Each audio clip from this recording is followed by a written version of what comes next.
পঞ্চগড়ে বৃষ্টি প্রার্থনায় ইস্তেসকার নামাজ আদায় করা হয়েছে।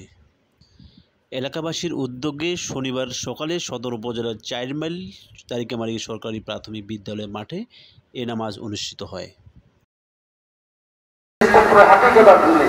আমাদের ইস্তেগফার করতে হবে, আস্তাগফিরুল্লাহ পড়তে হবে, সাথে সাথে তওবা করতে শর্ত হলো গুনাহ পরপর ছেড়ে দিতে হবে।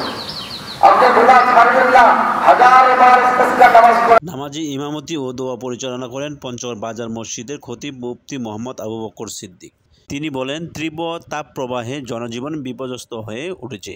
এমন পরিস্থিতিতে মহান আল্লাহর কাছে তওবা করে বৃষ্টি চেয়ে নামাজ আদায় ও মোনাজাত করা ছাড়া মুমিনদের কোনো উপায় নেই।